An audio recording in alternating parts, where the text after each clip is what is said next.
Hello, everybody. A very warm welcome to the first in our series of webinars organised by the Oxford Net Zero Project and the Nature-Based Solutions Initiative. Welcome to you who are joining us here in Oxford, and a very warm welcome to many people who are joining us online.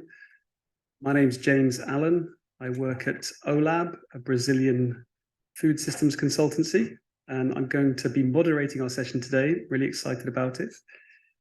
The session itself is going to be led with research presented by Aline Soterroni. And Aline's doing some really interesting work looking at the synergies between nature-based solutions and zero net emissions targets as well. So we're going to be looking a little bit deeper into Aline's work. And that's part of this series. We go.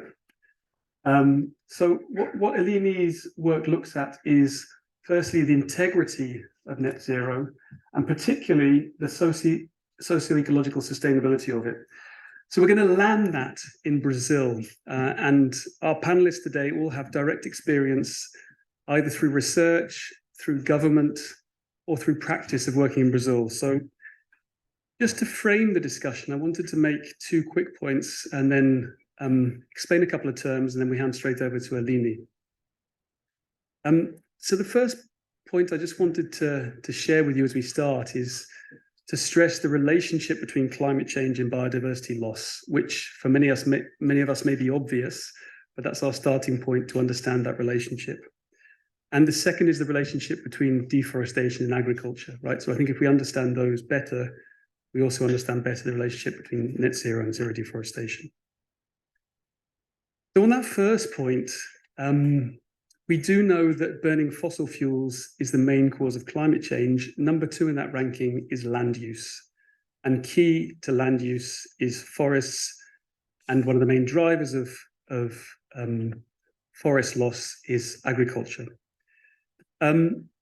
What's interesting is in the main agricultural frontier, which is the Cerrado, the Brazilian Cerrado, the savanna of Brazil, where you produce soy and beef in that area, soy, for example, 1 ton of soy that's produced in the Cerrado produces approximately 1 ton of CO2.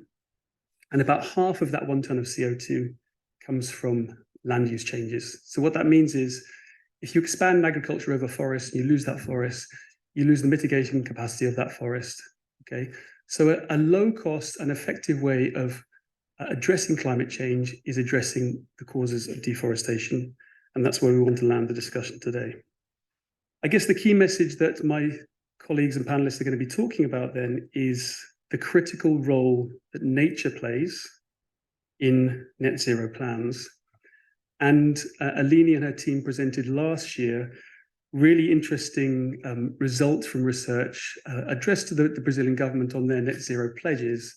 And what that showed was that the mitigating potential of NBS in Brazil's net zero pledge, if implementation of a successful zero deforestation policy, would count towards between 50 and 60% of Brazil's commitments on climate.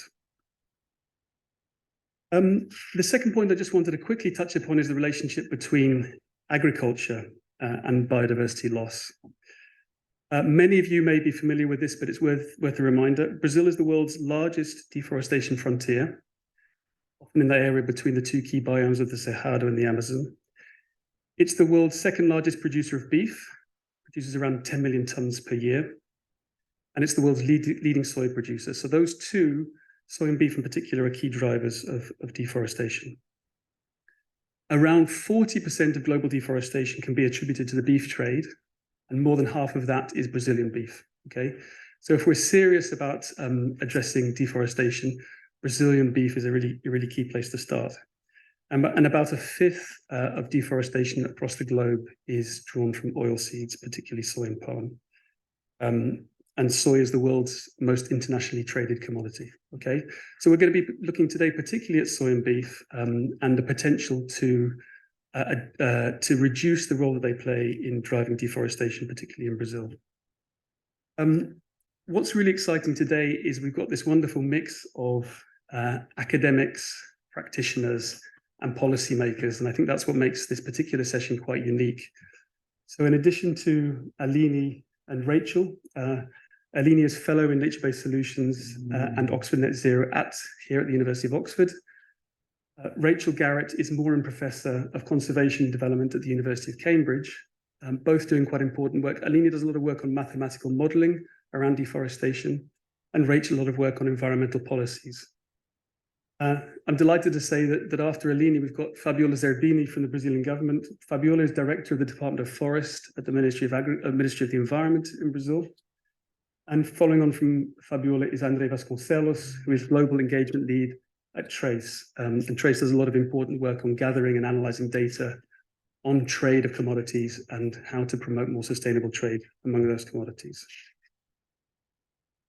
So just before I hand over to Aline, I think it's really important that I just clarify a couple of terms that you're going to be hearing us use quite a bit today.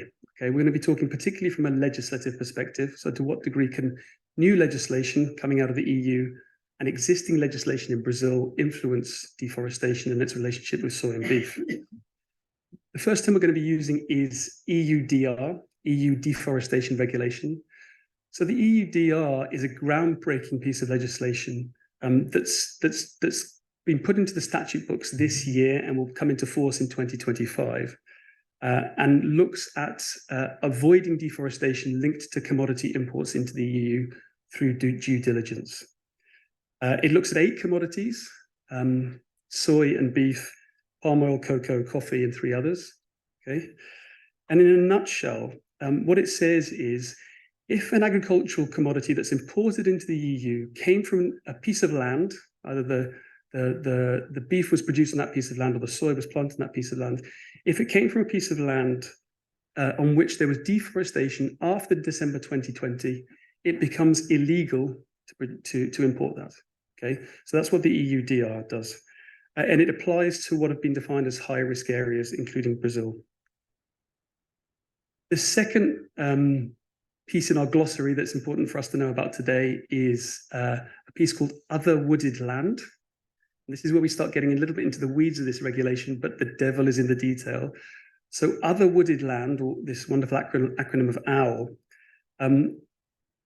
what's important about Other Wooded Land is how is the EU defining what a forest is? Okay, so for us in this room here, a forest may obviously be an area with a large number of trees. But what do we really mean by that? That if you have 5 trees on a piece of land, is that still a forest if you have 10?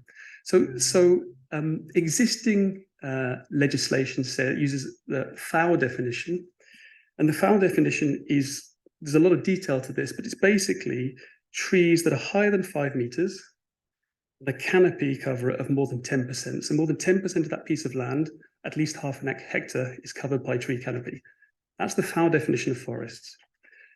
Now, the EU is discussing going into a more refined definition of what forests would mean, to include other wooded land. Okay, and what that means is, and that's particularly important for places like the Cerrado, which are a savanna and have really important root systems when it comes to climate change.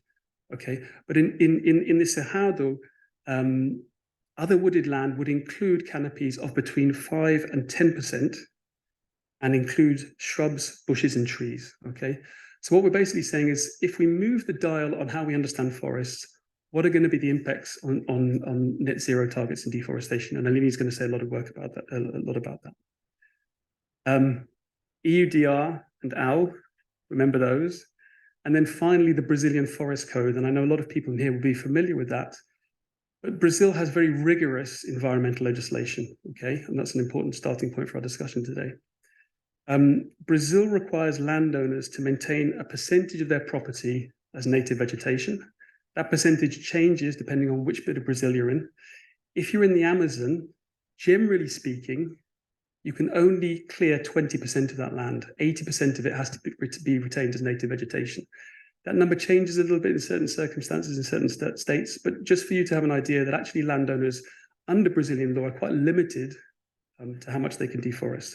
And the Cerrado, which is the savanna, 65% they can plant on, 35% has to retain forests. That's the Brazilian Forest Code. Finally, and then I'll hand over straight over to you, Aline. China is an important player in this. China is an important player because Brazil's main trading partner on agricultural commodities is China. Okay, so about 50% of Brazilian soy is exported to China. China has made some important, if long-distance, commitments on climate. So it has a 2060 pledge to reach net zero. What that means is the Chinese government is looking at the EU legislation and is exploring what may come out of China in terms of legislation. Okay, and we're going to touch upon that today as well. I think Andre is going to bring that up. I think critically what China is particularly interested in is ensuring that any soy or beef that comes out of Brazil complies with Brazilian law, so complies with the forest code. And the fact is, at the moment, it doesn't always. So you've got this fantastic legislation in Brazil, but often what happens is the soy and beef that comes out of Brazil hasn't fully complied with that legislation. So how do we ensure improved compliance with the legislation? Okay, that's it from me. I hope that tees us up and gives us a chance to really understand how we're going to frame this discussion here as well. We've got the 4 speakers. Once they've finished, we're going to open up to questions and answers, both live here in Oxford and through Zoom. So feel free, those of you who are joining us on Zoom, do put your questions up there.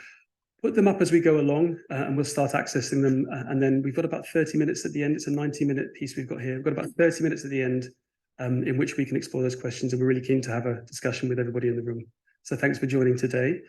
And let's go straight on to our first speaker then, Aline Soterroni, who's fellow in NBS at the Oxford Net Zero and Nature-Based Solutions Initiatives. Welcome, Aline.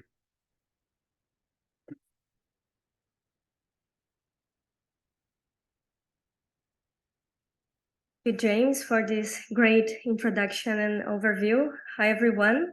Thank you for attending this webinar. And I'd also like to thank the speakers for being with us today.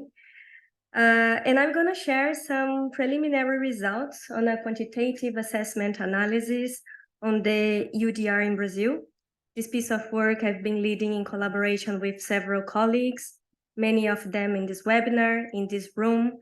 But more important than sharing these results is to promote a debate on this policy, the EUDR, that is in the intersection of 2 intertwined crises of climate and biodiversity. But let me start sharing some background information about Brazil. In Brazil, Amazon and Cerrado are the largest biomes with the highest deforestation rates. 20% of the Brazilian Amazon has been deforested. The whole Amazon basin is close to achieving a tipping point. Everybody knows that. But what I would like to highlight here is that Cerrado is disappearing faster than the Amazon. And what are the main drivers of this deforestation? Agriculture is the main direct and indirect driver of deforestation in Brazil. As James has explained, beef and soy, they are the commodities with the high exposure to deforestation. And Brazil is a major global producer and exporter of soy and beef. Beef is mainly for domestic consumption, and soy is mainly for exports. And although the majority of Brazilian agricultural outputs is free from deforestation, still agriculture is the main driver of native vegetation loss in Brazil. So then it's worth mentioning that the future of Brazilian agriculture also depends on the ecosystem's protections, because it really depends on the equilibrium of ecosystems and water regulation, climate regulation, nutrient cycling, pollination, in other words, depends on nature. And to curb deforestation, we have an important piece of legislation, a legal instrument, which is the Forest Code.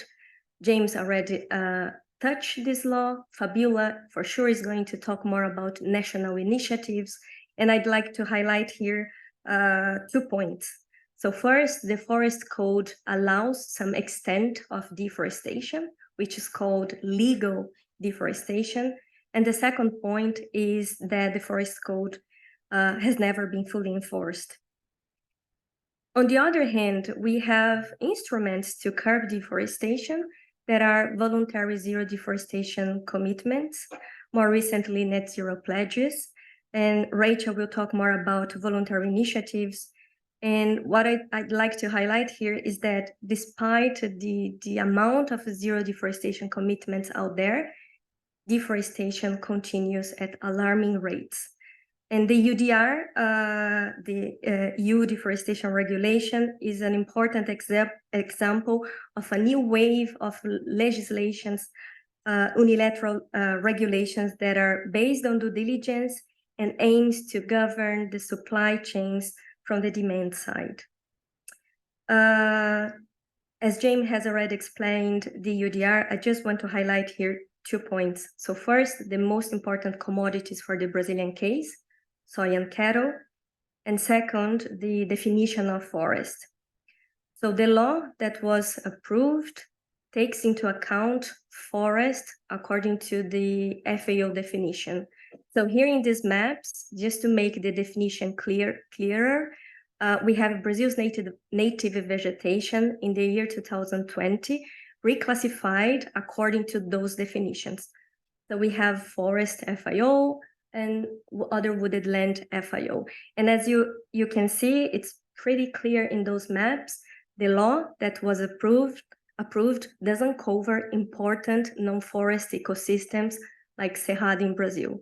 And if it adopts the other wooded land, it would improve Cerrado coverage. And the questions I would like to touch here in this presentation are basically these 3 questions.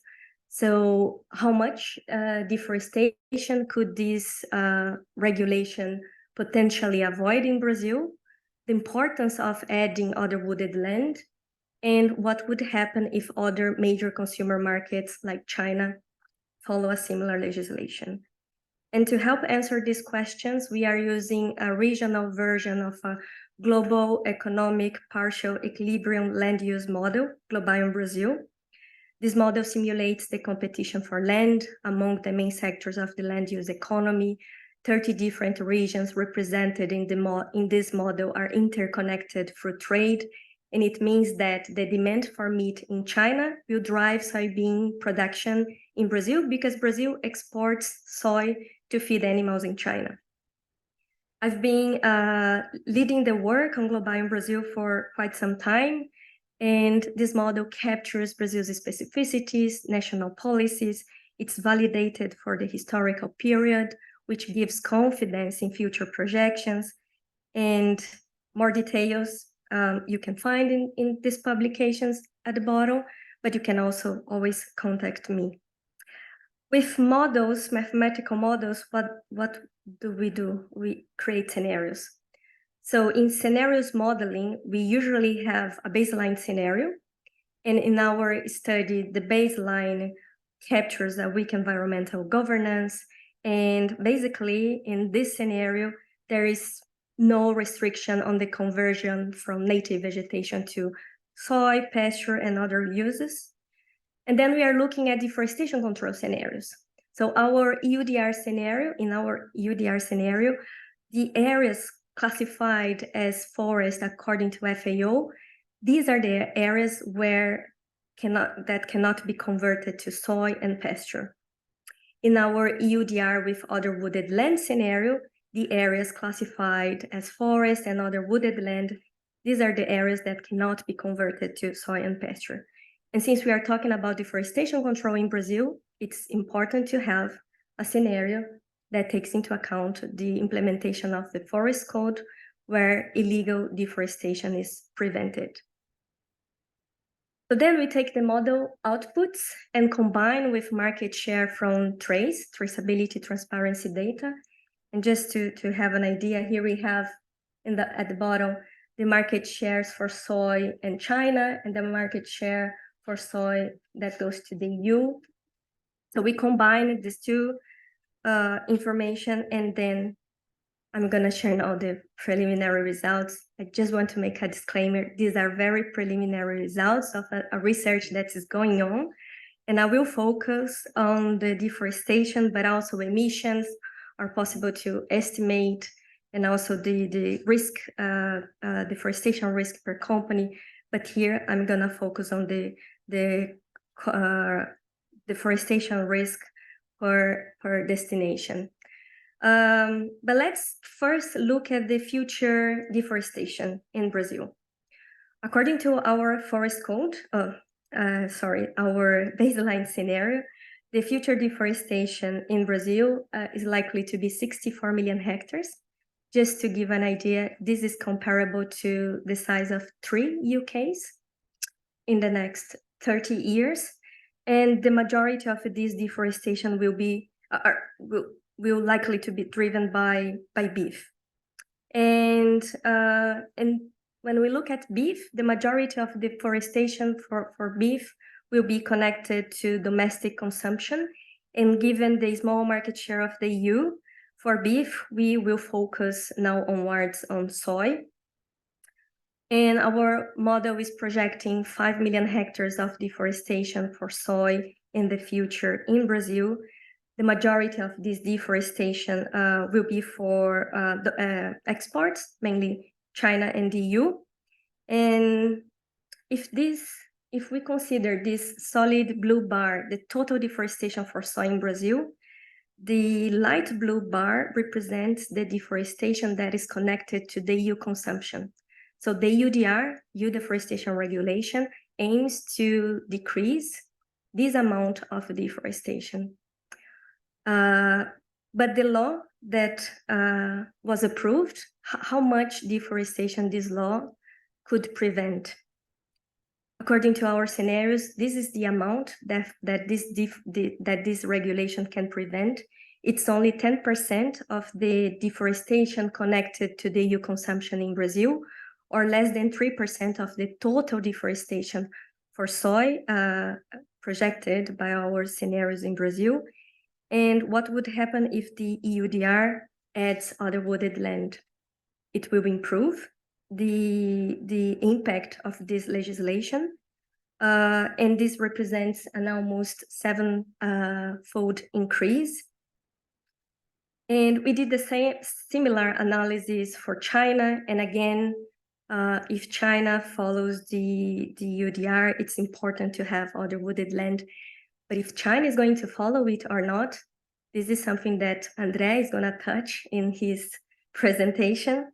But there is an understanding that if China is to implement due diligence, it will be more connected to national legislations, so more a forest code-like approach, where only illegal deforestation will be touched. And in this case, it's also important to notice that it will decrease the potential of a scenario where the China follows the EUDR with other wooded land. So then if we have China and the EU following the EUDR with other wooded land, these two destinations, these two major consumer markets, they could prevent almost half of future deforestation for soy, but it's 2.3 million hectares. And remember, the total amount of deforestation projected for the next 30 years is 64 million hectares. And the EUDR, it's a regulation that becomes more relevant given the fact that, according to our scenarios, the 2/3 of the future deforestation for soy in the Cerrado biome will be legal according to the forest code. It means that if the forest code is fully enforced, which is a huge challenge, 2/3 of the deforestation for soy are not going to be prevented by this national legislation. So then we would need additional legislations, initiatives to protect this important region, especially because the deforestation that's projected to happen in the future, it will be mainly located in Mato Piba, which is where the last undisturbed remnants of Cerrado are located. In summary, my 4 main takeaway messages are this one. So first, the importance of incorporating other wooded land.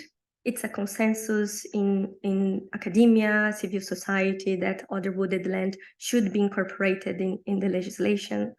But we are, as far as I know, the first to estimate, quantify the impact of adding the other wooded land, and it would more than sevenfold, or almost more than sixfold and almost sevenfold the impact. Second, it's important to have other consumer markets, especially China, to avoid leakage. Third, the EUDR with other wooded land would help to protect Brazil Cerrado, especially because Cerrado, the forest code would not be enough to protect this hotspot of biodiversity that's disappearing at alarming rates. And finally, although in absolute numbers, the EUDR would avoid a small fraction of the total deforestation that will be mainly for beef and for domestic consumption. This legislation, this regulation could have a positive chain reaction in order to have the enforcement of other initiatives like the forest code in Brazil, and it can also be important to push other major consumer markets to follow a similar regulation. Thank you, obrigada, and over to you, James.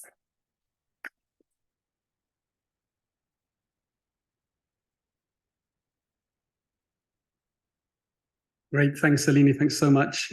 Let's move straight on to Fabiola Zerbini. Fabiola is Director of the Department of Forests at the Ministry of the Environment in Brazil. Fabiola, can you hear us okay? Yes, and you? Great, yeah, okay, so I'm just going to take off the slide share. Just to say a very warm welcome, Fabiola. Thank you for joining us today. I know you're only with us for the first hour, so if we have any questions, we'll get them through to you during that hour.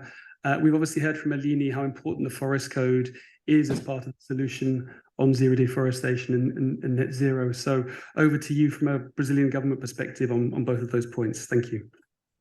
Thank you so much. Well, thanks a lot for the Oxford University, for the invitation. Thanks, James, Aline. Thanks for the great presentation. It's always good to learn now and to keep listening and to keep talking and reflecting with the global community about the problems and the solutions that we are all committed as a one word, but also as a new moment for the Brazilian government.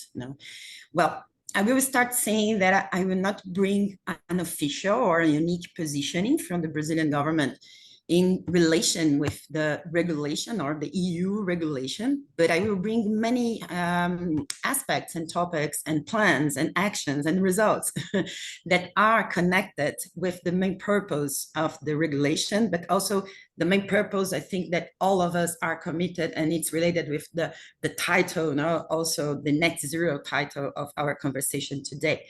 How to really bring and align and harmonize, but also in a strategic relationship between agriculture, forest, and climate. And this is for sure not only impact the Brazilian context or the Brazilian hydric security or the Brazilian climate security, or even more the Brazilian food security, but as all of us kind of knows, but as we will also see in some of the presentations today and other webinars, I'm sure of that, is that it's the impact, it's also connected with the whole world. So this is why it's so important we talk and work together for the purpose and bring all the tools and try to organize the tools, the legislations, the incentives, and the efforts from different players and perspectives in favor of the same goal or toward the same goal, to really have a different way to deal with land use where agriculture and forests are well combined, impacting in a good way in all of these topics that I brought before. So I am speaking on behalf of the Forest Department, which is placed in a National Secretariat of Biodiversity Forest, and which is placed in the Environmental Ministry of Brazil. And I'm sure to go at the 5 main objectives that we are all committed as environmental ministry, but also as part of a broader agenda, an environmental agenda in the Brazilian government. And from these objectives, I will talk a little bit about the main commitments that we reassumed. Some of them are already global commitments, already assumed in conventions like the climate one or the biodiversity one, but others are national or new ones. and how we are dealing as environmental ministry to really accomplish or implement or really accomplish, this is the best word in English, with this commitment, which is the prevention of deforestation plan, which is the PPCDs. I will explain a little bit more about that, but also the implementation forest code by the implementation of the Plana VEG, which is another plan, the recovery or the restoration plan of the Brazilian government.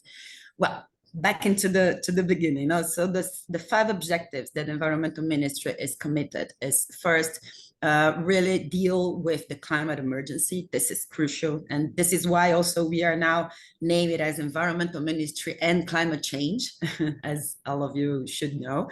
The second one is the bioeconomy, and bioeconomy also includes a new perspective for the forest as a key axis, as a key pillar of the economic development model of Brazil. So how to really bring forest as an asset, not only by doing or using, like the extractivisms or what the richness that the forest can bring to us, like fruits and food and cosmetics and whatever, but also by recovering and also by creating a new way to deal with other important economic sectors as the agriculture one. The third is the recovery, the restoration, connected to the conservation of biodiversity, and also forest zero deforestation or forest deforestation combat plans. The fourth one is the environmental quality in the cities, and how to really better connect cities, forests, and the rural area of our country. And the fifth is the hydric resources, so how to really improve the whole, not only the quality, but also and the way that we deal with the hydric security in our country and from the country, as I mentioned in the beginning, to the world. So some of the commitments that are connected with these 5 main objectives are zero deforestation, and I will explain what means zero deforestation for the Brazilian government.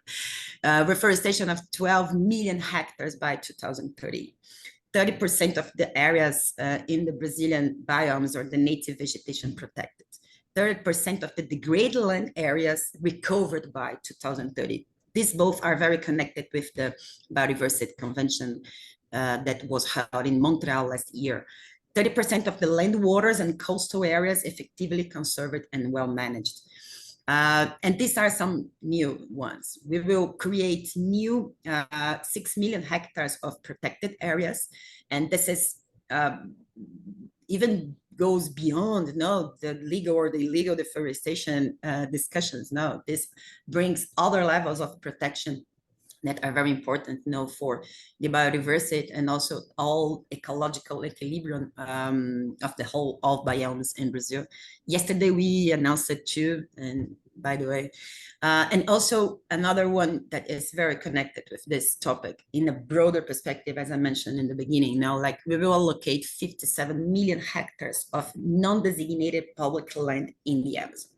This is very important because this is also will bring a very different perspective for the land use in Brazil in the whole country. We have other commitments and connected with the carbon market, connected with environmental services, cities, whatever, but I just try to bring the ones that are most connected with the topic that we are talking here. Well, so how the environmental ministry are looking, and there are many other actions being done, but I will highlight the 2 that I mentioned in the beginning, like the PPCDs, which is the combat deforestation plans. The PPCD is the one that you may know a little bit more or have listened about, which is the PPCD, combat deforestation in the Amazon. This is why it's PPCD. But we will have also the PPCD Cerrado and all the other biomes, Pampas, Mata Atlantic Forest, and all the others. The PPCD, which was the first one, was launched in the beginning of the year, and I think was the main real concrete action. And the good news is that it's already resulting. We have, and yesterday also was announced, a reduction of 66% of deforestation. If you compare the month of August of this year in relation with the last year, and we had also in the whole, like 42% from January to July. the August number is still not summarized or included in this one, but we are sure looking to the 66% that it will also increase. The 42% will potentially increase in terms of how we are working to really reduce deforestation in the Amazon. So PPCD is already resulting, which is a good news, and it's important to say. And this is also for sure connected, because the PPCD it's not only a command and control plan. It's a plan that also combines different perspectives that are connected with the objectives and the commitments that I mentioned here already, but not only command and control, but also how to bring a sustainable productive activities for the forest and for the Amazon, planning land and territorial. And by doing this, really territorial intelligence, making better choices, together with the governments, the subnational ones, and etc., and how to incentivize economically, but also from a regulatory perspective. This, I think, the combination of this access are the results, or are why we are having such good results. But we know that some of this access depends or are more medium or long term, and we really hope to have more than 42% or whatever, but to really achieve the zero deforestation by 2030. And this is important to say what means zero deforestation. For the PPCD and the PPCDs in general, forest zero deforestation means the legal deforestation, as Aline just brought in the beginning. So the portion that is allowed to be, the portion that we are committed, or all private properties are committed to really conserve inside their own properties, but also there are the portion that are compensated from the legal suppression of vegetation. So the numbers are not so objective, like just looking to the 80%, 20% are a little bit different, and also because there are many legal compensations that are included as kind of mandatory, from license process, or even from process where a company or a person, an individual person, commits makes something wrong, against the law. But in any way, this is what we are considering zero deforestation by 2030. But we know that if we look to the Cerrado, so the Amazon was launched, public consultation, it is still being reviewed, and the results are there. The Cerrado is a different situation. The Cerrado was like the next one in the calendar. So it will be launched next week, in the 13th of September, the first version of the PPCD Cerrado, and it will be also included in a public consultations, and all of you will be able to know the document. It will be in Portuguese, but all of you will be able to see the document and to make your comments, to really improve this. And the PPCD Cerrado is exactly where the topic that we are talking here are more like connected, or are more important to be understood. And why I'm saying that is because in the Amazon, the illegal deforestation is the main driver, is how the deforestation is pretty much more working or impacting. And when you look to the national perspective, you need to look to the main, or to the majority, not to the details. So really combat illegal deforestation is a way to save the Amazon. And we are showing how to do this by numbers, by results. But in the Cerrado, this is not the case. As Aline just said, and we all agree with you, Aline, there are a really complex interrelation and clear interrelation between agriculture, legal deforestation, and conversion or deforestation in the whole Cerrado. And the impacts are huge. Also, the impacts for the agriculture. So the hydric security is very, very compromised.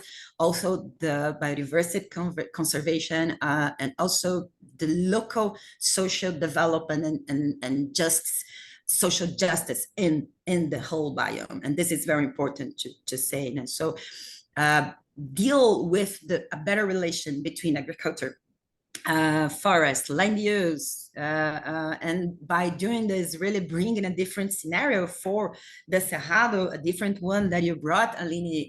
This is the main objective, no, that we are committed in the PPCD Cerrado, and we really hope to count with your comments and your contributions as a global community as well, no, to really improve it in a way that it will really achieve the point. And if you look again, that the command and control and it's not the only axis of the PPCDs, we will understand that also other instruments and tools are being thinked from a governmental and from a Brazilian perspective to really incentivize the producers and create a different way where deforestation or the cost of opportunity of the land will be shifted to something different. So where conservation, where restoration are more interesting, also in a profitability perspective, a financial perspective, to the producers. So I think the whole idea about the incentives and the whole idea about how to really combine other tools to the implementation of the forest code is being also broadened, and we really want again to see how it will be implemented. And we know that this needs to deliver fast, because the numbers of deforestation in the Cerrado are increasing. So we really hope, I hope to back soon in other webinars, bringing the same results as we have for the Amazon by really having a good implementation on the Cerrado plan. But I will bring a third element that is, and the one that I'm really leading now as a forest department here in the environmental ministry, which is the Planaveg. And why I'm bringing this, Planaveg is the national public policy on restoration. We call like nature vegetation recovery because it's connected with all biomes. And the Planaveg is the plan by the government, the Brazilian government designed it, with the civil society and the private sector, etc., but designed it to really accomplish with the 12 million hectares of restoration. And we cannot implement the 12 million hectares of restoration without really implement the Brazilian Forest Code. But beyond that, really in recovering all the degraded areas that are inside the conservation units of Brazil, in the indigenous territories of Brazil, or even in the rural properties, like the private properties that are degradation, it's not interesting for anybody. For the agri sector, it's not interesting for anybody, forest code implementation, also degradation recovery. And for sure, by doing this, the Brazilian NDC, which is connected with the climate, and also many other impacts, biodiversity conservation, etc., hydric security, etc., will be accomplished if we really go ahead with the Planaveg. And the Planaveg is now being resumed. We have good news. The public-private governance is already will have your first meeting in the end of October. We have a huge collective efforts from the Brazilian government to really go into this data. And the Planaveg, by really looking to the implementation of the forest code, is the locus from where the environmental ministry is working very close with the agriculture ministry to understand how, by implementing the forest code, we really can bring a connected vision for in a landscape perspective for the whole rural property. Really combine regenerative agriculture, environmental regularization, and in a context of like we call it functional property. So that look into the whole property is the key, I think, point that we really want to bring to make the shifting process of a way to make agriculture in Brazil to a different way. And we are planning and working with the agriculture ministry in many of demonstrative unities in the Cerrado specifically, to really showcase and to really prove the concept that a new way to produce is possible.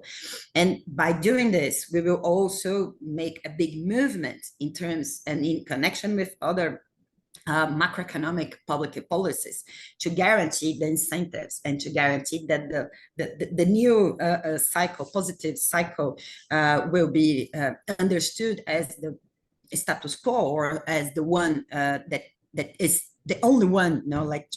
So back into to the beginning of the point, there are many actions. I just brought a small picture of them that are being implemented now by the Brazilian government to guarantee that the concept of the EU regulation will be structured, will be built, will be really well implemented in the near future, but not only by accomplish, and this is not only in relation with accomplish or not accomplish with trade obligation. So if we look as a country to this global movement, and we are looking, and use this global movement and to really improve the environmental, the agriculture, and the whole economic development model of Brazil based on the sustainability pillars and impacts,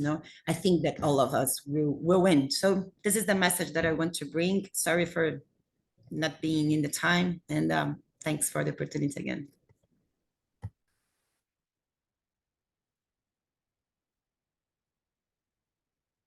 Fabiola, thanks so much. Really appreciate your words here, and just bringing up the presentation again. EU regulation important, Brazil-based national legislation important as well, and now we're going to hear more about China. So delighted to welcome Andre Vasconcelos, who's the Global Engagement Lead at Trace. Welcome, Andre.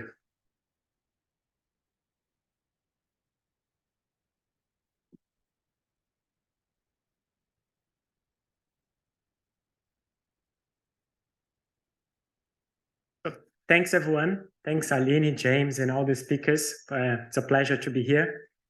So I want to talk a little bit about in the context of the EUDR, what's the role of other consumer markets or the cooperation in general.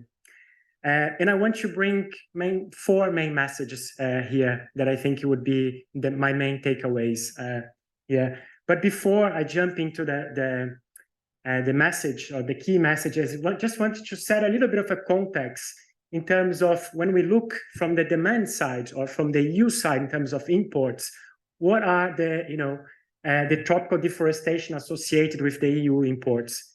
And when we look at the data, and this is a study published by, or data published by Florence Pendrew, we saw that a lot of what the deforestation exposure, the deforestation risk associated with the EU imports is coming from a handful of commodities, really. So we see palm oil, soybeans, wood products, coffee, but coming from different countries, Indonesia, Brazil, Paraguay, Chile, Honduras. So the EUDR will indeed affect the land use in many different countries.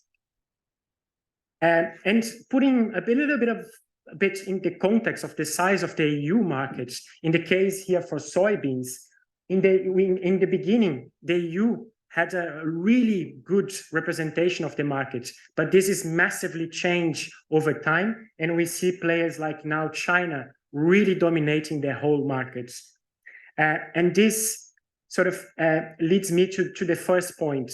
So the EUDR by itself cannot solve the problem of deforestation associated with supply chains. I mean, it's an extremely complex problem that has, to be addressed in a systematic way with all the players, the actors in the different supply chains involved to address this problem. And I think what Aline presented set the stage quite nicely, that we really need this cooperation. Talking a little bit about the challenges and opportunities, I mean, the EUDR, as James said in the beginning, is really unprecedented, is really, a really breakthrough regulation. So, the EU is stepping a little bit ahead and taking actually a lot of risks, because it will impact commodities price, it will impact, their consumption, food security, and all of that. So there is a lot of questions that we need to answer, but it's definitely, a good step in the right direction. But we are aware of this leakage risk, right? So in face of these new trade barriers or these new environmental criteria, a lot of countries, partners may just redirect their exports to other markets, especially China as one of the major markets for agricultural commodities. And actually, we saw that in the case of the EUDR, the EU timber regulation. So I remember back in the days in Brazil when I was working for the pulp and paper sector, I heard so many times companies saying, well, if we don't get certified by FSC and we cannot export to the EU, we will simply export it and send it to China or to other markets. So this is a really, important risk we need to take into account. And then in the worst case scenario, what can happen, actually, the imports for the EU can be deforestation free, but the deforestation will continue. So that's why we need to address this from many different angles. And this brings me to the second point. We need China on the table. We really need to bring China to the discussion and see, and I think we need to understand what's the scenario there, what are the opportunities for China to step in. And so last year, I did a piece of research looking at the prospects of the EU and China cooperation, specifically on the deforestation associated with supply chains. And I had the opportunity to interview policymakers and stakeholders, both in the EU side and in the China side. And the cooperation is moving ahead. But one thing that came out quite clearly is that during the development of the EU regulation, I mean, the European Commission was definitely aware of the risk of the leakage and the limitations of the impact because of the size of the market. So they strategically designed the EUDR with a few mechanisms to influence and support other consumer markets to take a similar approach. And this is something that came out from these interviews. And they wanted to influence and support other consumer markets, including China, via three main mechanisms. One of them is by asking full traceability of the companies trading to the EU. So once the companies start implementing this full traceability, then it will lower the barrier for China to ask for a similar standard. And once we have traceability information, once you know where your commodity is coming from, you can much better manage risks in terms of supply, in terms of food risks, food security, in terms of price, and so on.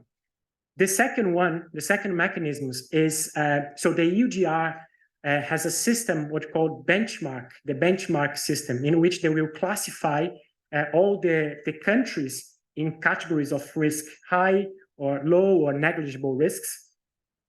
And this provides an opportunity for the EU, once this is implemented, for the EU align with China via their dialogues, their official dialogues, to try to see how these standards can actually be aligned. And the third point, so the third mechanism, is that the EU will gather a lot of data, a lot of information via traceability, via transparency, and this knowledge can be useful for exchange with China to this technical exchange to really bring information and data for China.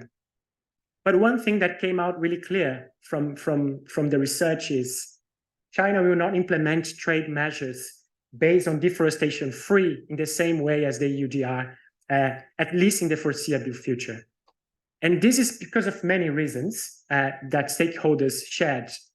But one point that came out quite strongly is that China does not want to, it sees these regulations that will influence the other countries' rights to explore their land use as sort of a potential interference in their sovereignty.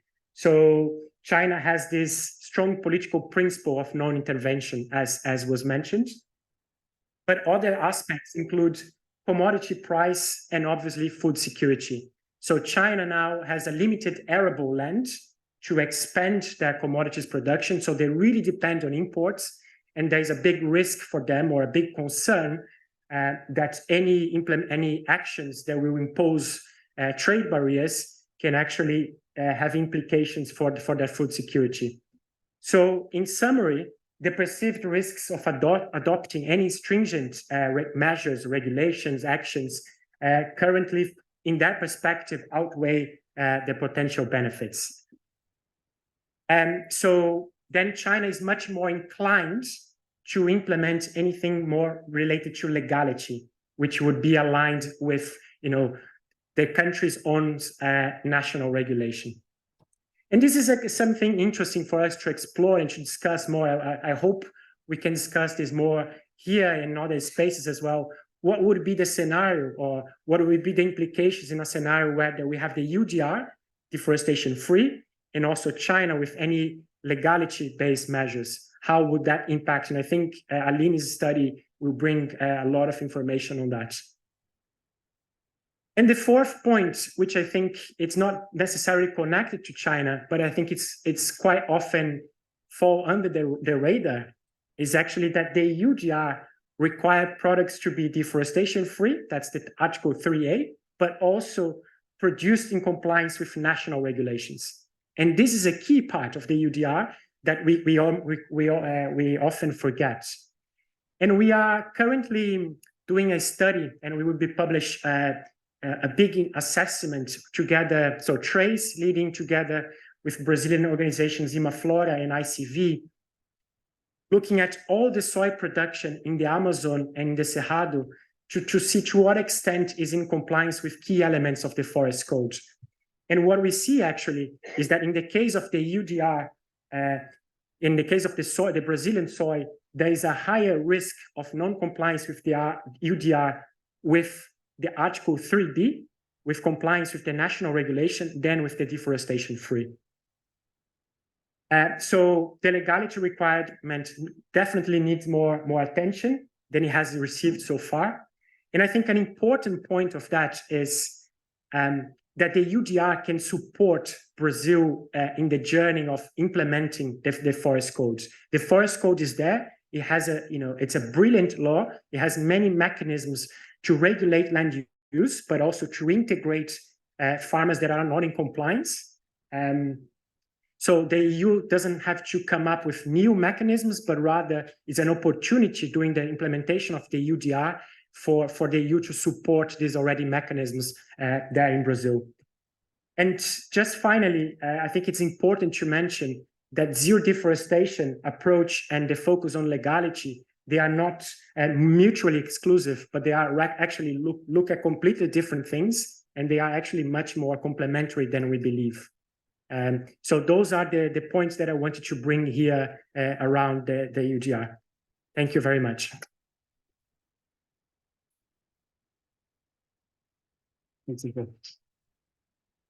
Thank you so much, Andre. Rachel, you're dialing in from Cambridge. Thanks for joining us. I'm going to come off the screen here. Rachel Garrett does a lot of work on environmental legislation, looking at issues around equity and effectiveness of that legislation.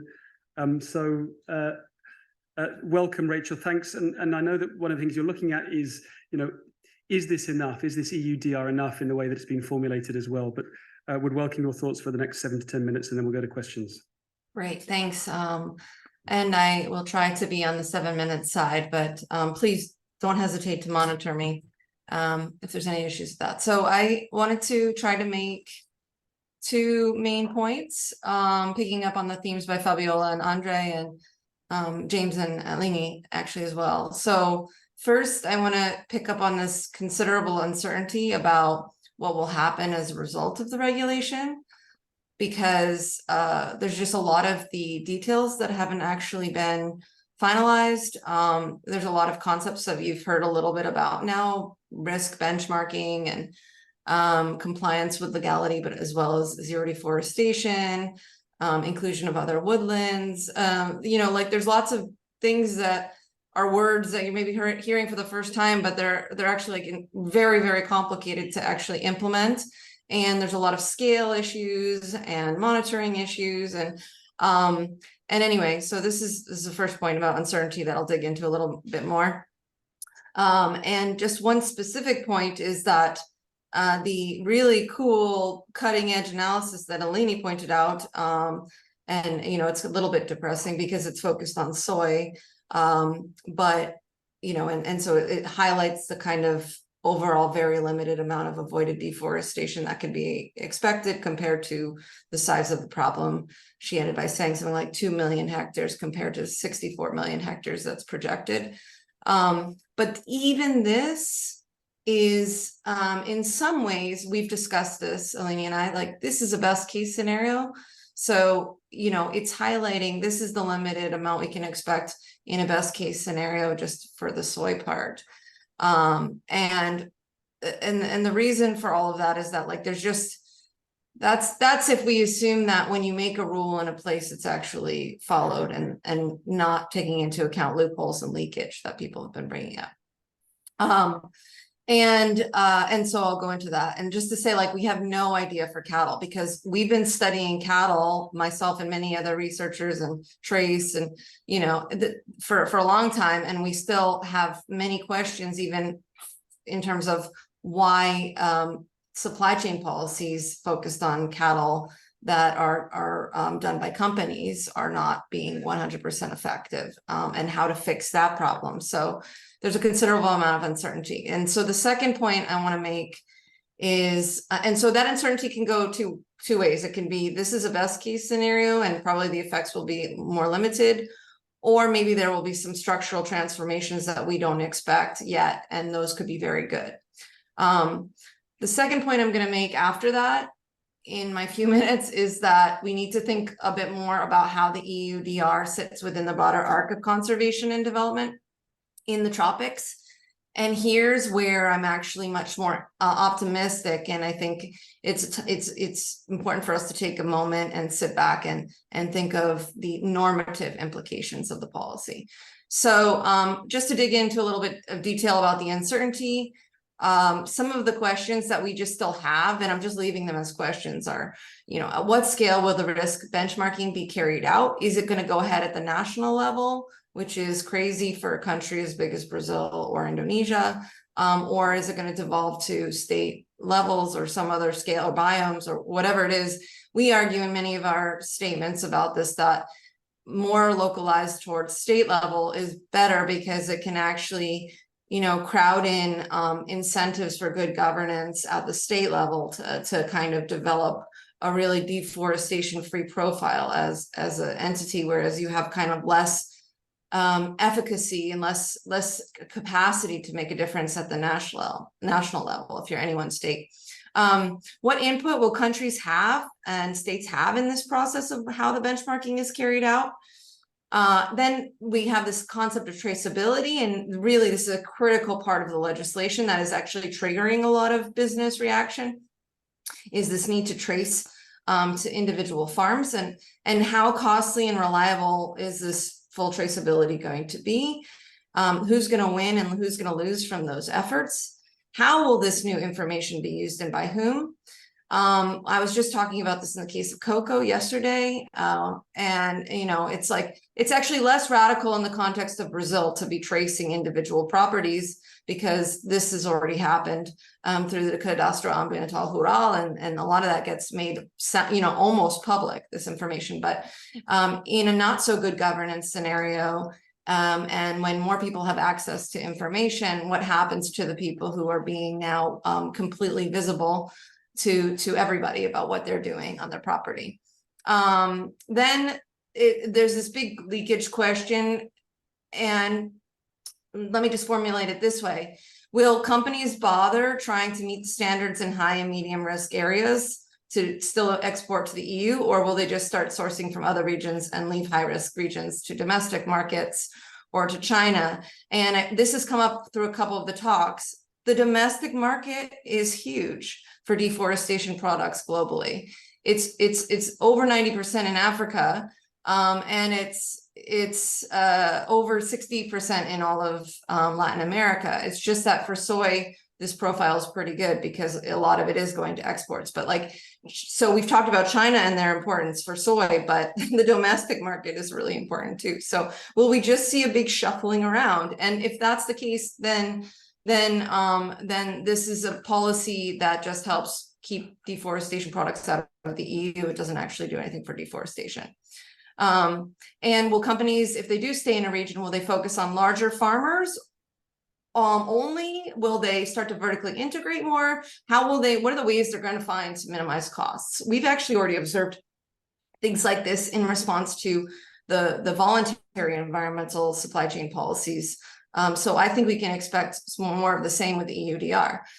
And on the last 2 points, I really see that the potential in Brazil, in particular, for some of the perverse consequences to occur, because you actually do have medium and large-sized farmers. You do have heterogeneity across regions and across farmers for soy and beef, but especially for beef. And so if you have the heterogeneity, there's greater risk that you just shift towards the already good producers and leave the problem aside.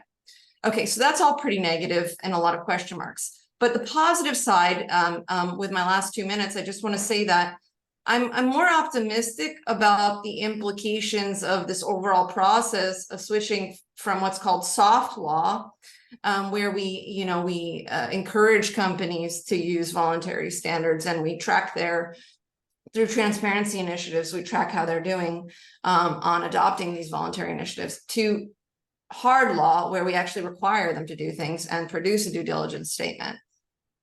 And here I'm drawing on some recent paper by Leila Burning and Metodi Soterroni at Freiburg, who make some two excellent points, that the EU can be seen as the EUDR can be seen as an acknowledgement of the accountability failures that resulted from these relying on soft instruments, voluntary agreements, etc., and the long experience with the EU timber legality rules. And so we know that we need something harder. And that, I think, the biggest point about that is that it hardens corporate accountability for negative socio-environmental externalities. And put another way, normatively speaking, like, it's saying that companies actually have more responsibility for these negative effects, that they can't just get away with doing whatever they want for profit motivations, and that they are going to be held accountable if they want to do business in Europe. And I think that is probably the most important and transformative point.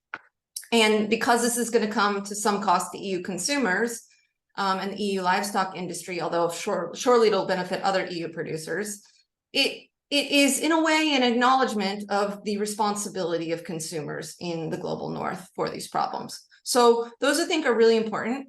And it's also very critical what Andre points out about the requirement for legal compliance as having, even from a technical perspective that he points out, having more of a potential effect in places, in certain places.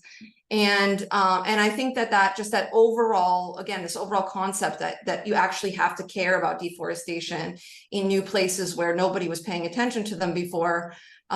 If you have some laws on the books about what's legal and illegal, being able to prove that you're legal is a non-negligible aspect of all of this. And then finally, I just want to share some concerns about the normative implications. And the big point I wanted to make here is that while there's all this good stuff happening in terms of taking responsibility and accountability, it's also unfortunate that it's all negative incentives. So it's basically a penalty. You can't sell to us if you do bad things. And it's not bringing the positive incentives in terms of finance or the capacity building in terms of new economic models that is really needed for the scope of this problem. And that's unfortunate because in the early conversations, they actually said this would be part of a smart mix that had all those components, but the smart mix didn't come along yet. And, we don't have the positive incentives or the negative. We don't have the subsidies, the finance, at the level that's needed for the problem. And this is linked to the point that Fabiola brought up about the socio-bioeconomy, which is part of the government plans in Brazil. This idea that she briefly touched on is that you need an alternative because everything's been going in a certain direction for 50 years. And trying to fight against that tide is costly. And this is more along the same lines of trying to fight against the tide, just trying to avoid deforestation. But what are we building instead? And I would really like to see more from the EU and other countries in the global north to actually bring along and help support where are we going in terms of building economies that actually take advantage of the assets, the cultural and biodiversity assets. So that's all I'm going to say, and I look forward to the questions.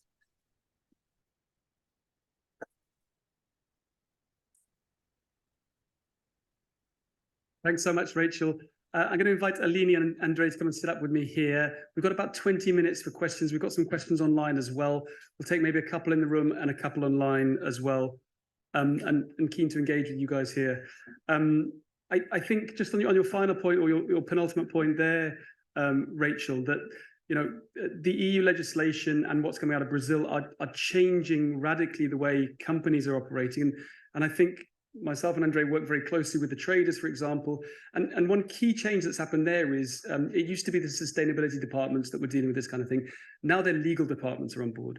And you know that companies are taking things seriously when their legal departments come on board. So we're really seeing kind of change in the day-to-day of the way companies are operating and taking seriously deforestation in places like Brazil. Do we have any questions from the room before we take maybe a couple online? Feel free to raise your hand and introduce yourself, please. Yeah, right at the back there, please. Is that on? Yeah, there we go. Thank you. It's been an absolutely fascinating session. My name is George Middleton. I'm an international trade consultant, but more relevantly for this afternoon, an associate program director at Wilton Park. Wilton Park's an executive agency of the UK's Foreign Office. It's triggered a lot of thinking, but basically Wilton Park hosts, facilitates conversations around complex global issues. And it's to the point around cooperation, a lot of references to China, obviously the European Union. I'm interested to know where the UK is in amongst this as well. But the other kind of two areas or kind of stakeholder groups which jump out, one is the WTO, and the other would be the private sector. And I guess my open question would be, where is that conversation happening at the moment, whereby you've got those different authorities, both national but also the EU? Where's that coming together with multilateral organisations and the private sector, and is that happening effectively? Great, super question. Let me see if you can hear me on the microphone. Let's take a couple in the room. I'm gonna share a couple online. So let's take these three, 1, 2, 3, lady in the pink, and then gentleman on the left here. I'll take two online, and then we'll go through you guys, and I'll try and allocate them as effectively as possible. My name is Divya. I'm a postdoc at the Oxford Sustainable Finance Group.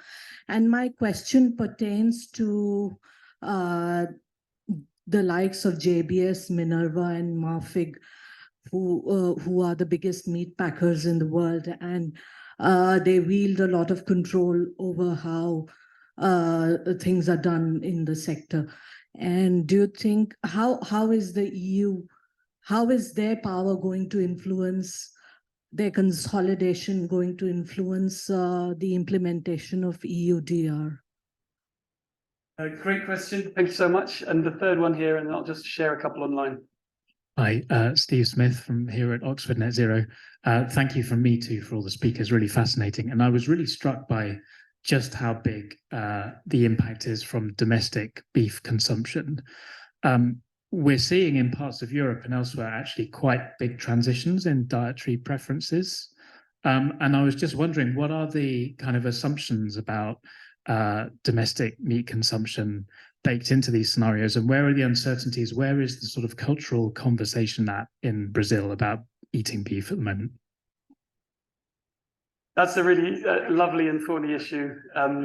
So let's try and just organize this. And there's a couple, I'm going to share the questions online. So Aline, I think maybe you can add to this point, this last point around domestic consumption and what's going on around that. But there's also a question online around, so Isabella Bayalaska has asked, what measures can be undertaken to ensure that the EUDR does not result in diverting trade away from the EU and towards higher risk markets? And how can producers be supported? So that's a sort of Brazil piece. There's a question for Fabiola. I'm afraid Fabiola's had to leave. But Rachel, maybe this is one that sort of touches on the point that you raise as well about positive incentives. And just getting to the end of the question, what could improve collaboration in diplomacy and trade between Brazil in the EU and the EU on solutions to deforestation and conversion? So, Rachel, perhaps you can take that in light of what you said about optimism, and if you've got thoughts as well on the question that was raised by the colleague at Wilton Park around the role that can be played by the private sector and WTO, I think that would be super. And then, Andre, there's another question online around the EU-Mercosur trade agreement, how that comes into play. And then perhaps you can take the question about the meat packers, because you often have some quite feisty calls with the meat packers, I know. So welcome your thoughts on that. Aline, do you want to start us off? Yeah, thank you for the questions. Starting with the consumption of beef, our scenarios are using a business as usual hypothesis for the consumption. So we keep the historical trends in the future, but it can be changed with a scenario modeling tool. But if we decrease beef consumption in Brazil, it will still be high. And if it doesn't happen in the rest of the world, Brazil would end up exporting more beef. So then we need like this movement everywhere. So not only within Brazil, but also outside Brazil. But it's still the size of the herd is larger than the Brazilian population. So it's a very conservative assumption, but it's good to prioritize actions. And for the beef, which is a big problem in the Amazon, we need national policies, but we also need the interaction with other initiatives like the EUDR.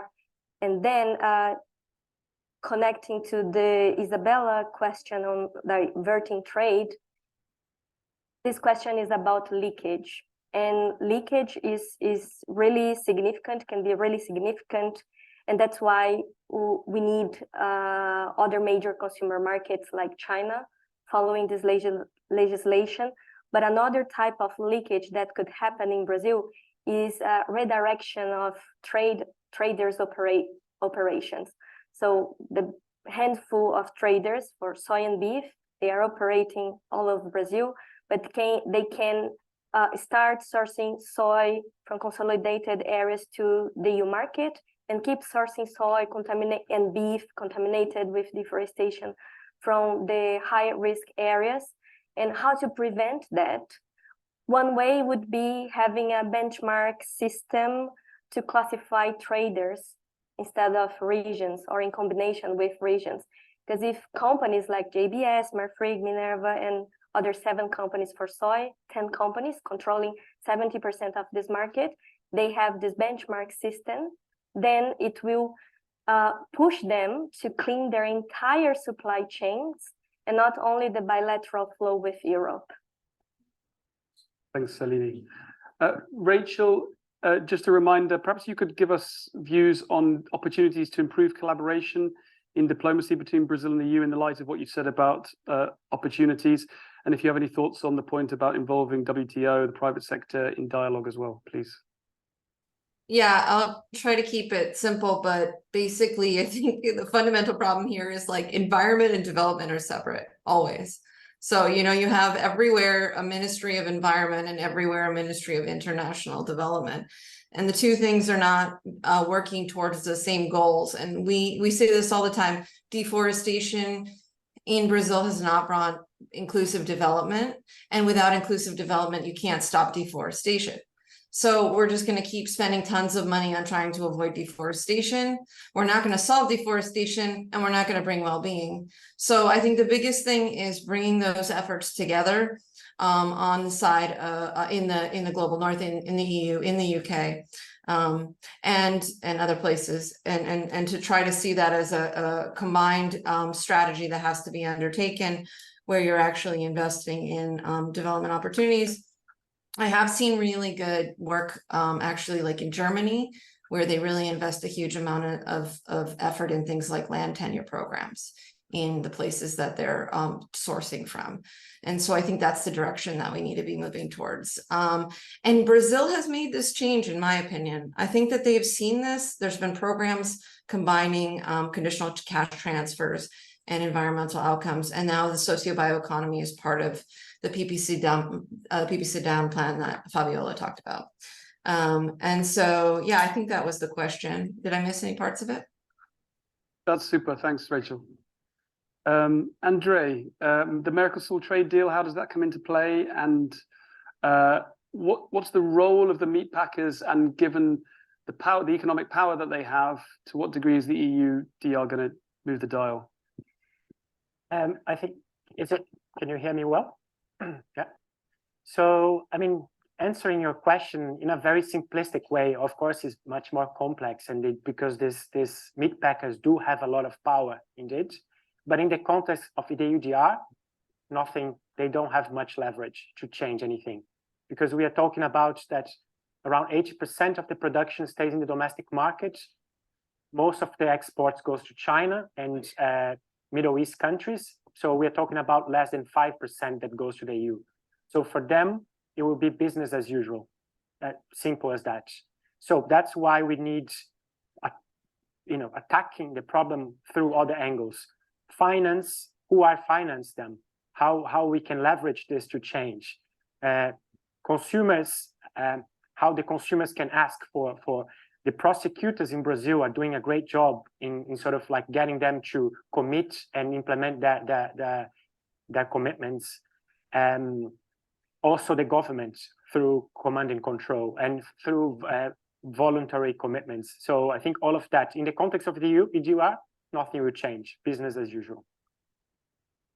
In terms of the trade agreement, I mean, what a complex question. I think it's a very diplomatic question, to be honest. We've been seeing now the government of Brazil saying or being vocal that the EUDR and the trade agreement are imposing trade with environmental criteria goes against sovereignty. So we are seeing this more and more coming from the Brazilian society. But I think there is a great opportunity for the EU, using the EUDR, using the Mercosur and EU agreement, to really engage with the government, Brazil, seriously, to really implement the Article 30 of the EUDR, which is about cooperation, to use the leverage of the EUDR, the trade agreement, to support, provide financial incentives for producers to implement the forest code in a meaningful way. Because the Brazil, we're talking about Brazil here, as I said, has all the systems there in the forest code, all the mechanisms. So it's just about having the resources and the capacity to really implement and enforce the law. So I think it would be really up to the dialogues and the diplomacy to make the best of these opportunities. Perfect. Thanks, Andre.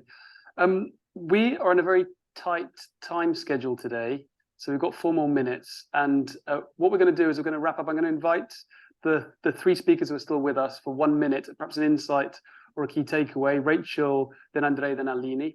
And then I'll say a 1 minute piece as well, and then some practical information. We will probably go for a tea or a coffee straight afterwards. So it feels like there's a lot here, and we've got into some deep stuff, but there's a lot to it. So we welcome you to join us for further discussion straight afterwards. But Rachel, firstly, thank you so much for joining us from Cambridge. Thanks for your insights. A mixture of concerns, but also some optimism on the horizon. One takeaway for us to take from today, please. The takeaway would be that this is an important regulation that's definitely going to have some major impact on the way that business is done. It's unclear how much is going to be positive and how much is going to be negative. I tend to be optimistic, and I think that although there's a limited market scope and although that there's leakage, there are important ways that it can change the structures by which businesses operate, and that can be good. But unfortunately, hasn't changed much about the narrative, which is that Brazil and other deforestation risk countries are responsible for solving these problems and not us in the global north. And we need to put our money where our mouth is and support them with developing a new vision and a new economy. Thank you. Andre. Two quick points. One, I think all the wooded land has to be in the law. I mean, this is clearer for everyone. Finance also, you know, how to bring finance into this law as well, into the UK bill that is coming up. But my second point is we need more attention to the legality aspect of you know, to the compliance with national regulations. In the case of beef, there won't be much impact because EU doesn't import a lot of beef. In the case of soy, a lot of the soy in Brazil, in the context of Brazil, is deforestation free already. So how about implementation of the forest code? And we are seeing that this is a much bigger risk. So I wanted to bring to the radar as well.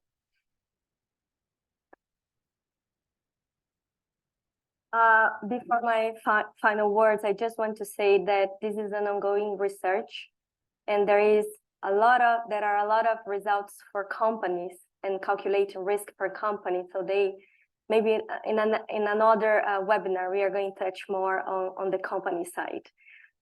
Be tuned.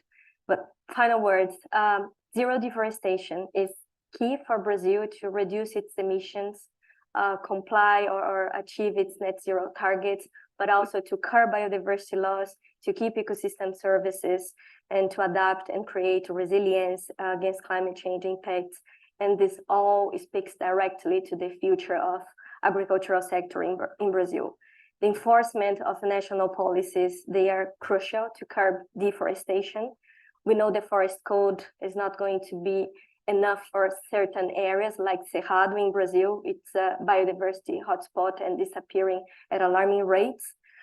And we need a portfolio of governance, and the EUDR could promote this positive chain reaction, could help national initiatives, push other markets to follow similar legislations. And overall, I think the EUDR is pointing to the right direction, but still it needs to be improved. Other wooded land should be incorporated, financial mechanisms, and as I said before, a benchmarking system to classify companies would be super important. And it's our job to identify these indirect effects and make recommendations.